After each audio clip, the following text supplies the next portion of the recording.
क्या आप भी पीएम किसान योजना की 23वीं किश्त का इंतजार कर रहे हैं? क्या आपके खाते में पिछली किश्त का पैसा नहीं आया था? क्या इस बार भी 2,000 रुपए अटक सकते हैं? और आखिर कौन कौन से किसान हैं जिन्हें पीएम किसान योजना का लाभ मिलेगा?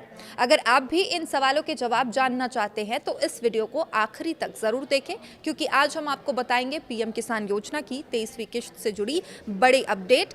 किसका पैसा रुकेगा, किसे कितना फायदा मिलेगा और कैसे घर बैठे अपना स्टेटस आप चेक कर सकते हैं। नमस्कार, आप देखना शुरू कर चुके हैं न्यूज़ 18 का डिजिटल प्लेटफॉर्म। मैं हूं आपके साथ सृष्टि शेखर। देश के करोड़ों किसानों के लिए पीएम किसान सम्मान निधि योजना किसी बड़ी राहत से कम नहीं है, ये हम सब जानते हैं। इस योजना के तहत केंद्र सरकार हर साल किसानों को 6,000 रुपए की आर्थिक सहायता देती है। ये पैसा 3 बराबर किश्तों में यानी हर 4 महीने में 2-2 हज़ार रुपए करके सीधे किसानों के बैंक खाते तक पहुंचता है। अब तक मोदी सरकार पीएम किसान योजना की 22वीं किश्त जारी कर चुकी है और आखिरी यानी 22वीं किश्त 13 मार्च को प्रधानमंत्री नरेंद्र मोदी ने असम से जारी की थी। उस समय सरकार ने 9 करोड़ से ज्यादा किसानों के खाते में करीब 18,640 करोड़ रुपए ट्रांसफर किए थे, लेकिन उस दौरान भी लाखों किसान ऐसे थे जिनके खाते में पैसा नहीं पहुंचा। अब खबर यह भी कि 23वीं किश्त में भी कई किसानों को झटका लग सकता है, यानी कुछ किसानों के खाते में 2,000 रुपए क्रेडिट नहीं होंगे। अब सवाल उठता है कि आखिर किन किसानों का पैसा अटक सकता है? तो सबसे बड़ा कारण है ई-केवाईसी पूरा नहीं होना। अगर आपने अभी तक अपनी ई-केवाईसी नहीं करवाई है तो आपकी अगली किश्त रुक सकती है। सरकार ने साफ कर दिया है कि पीएम किसान योजना का लाभ लेने के लिए ई-केवाईसी जरूरी है।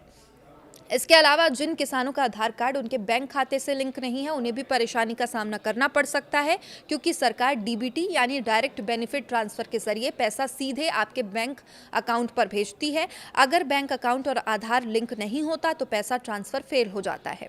कुछ मामलों में किसानों की जमीन का सत्यापन पूरा नहीं होने की वजह से भी किश्त अटक जाती है, और वही गलत बैंक डिटेल, बंद बैंक खाता या नाम में किसी प्रकार की गड़बड़ी भी इसकी वजह बन सकती है। इसलिए अगर आप चाहते हैं 23वीं किश्त का पैसा बिना किसी रुकावट के आपके खाते तक आ जाए, अभी से सभी जरूरी काम आप पूरे कर लीजिए।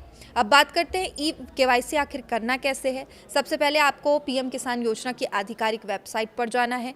वहां ई केवाईसी का विकल्प दिखाई देगा, उस पर क्लिक करें। इसके बाद अपना आधार नंबर दर्ज करें और इसके बाद आपके आधार से लिंक मोबाइल नंबर पर ओटीपी आएगा। ओटीपी डालकर वेरिफिकेशन पूरा करें और सबमिट कर दें। अगर आपका मोबाइल नंबर आधार से लिंक नहीं है तो आप नज़दीकी सीएचसी सेंटर पर जाकर बायोमेट्रिक ई केवाईसी भी करवा सकते हैं। अब सबसे बड़ा सवाल, आखिर 23वीं किश्त कब आ जाएगी? सरकार की तरफ से अभी तक कोई आधिकारिक तारीख घोषित नहीं की गई है, लेकिन पिछले रिकॉर्ड्स को अगर देखें तो उम्मीद है कि जून, जुलाई या अगस्त के पहले सप्ताह में ये राशि जारी हो सकती है। पिछले साल यानी 2024 में वित्त वर्ष की पहली किश्त 18 जून को जारी हुई थी और वहीं 2025 की पहली किश्त 2 अगस्त को आई थी। ऐसे में माना जा रहा है कि इस बार किसानों को जून से अगस्त के बीच खुशखबरी मिल सकती है।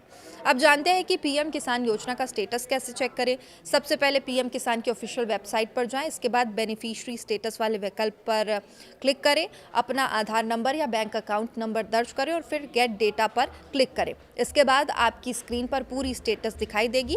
यहीं से आप ये भी देख सकते हैं कि आपका पेमेंट हुआ है या नहीं हुआ है, मतलब आया है या नहीं आया है। अगर आपका नाम लाभार्थी सूची में नहीं है और पेमेंट पेंडिंग दिख रहा है तो तुरंत संबंधित अधिकारियों से आप संपर्क करें।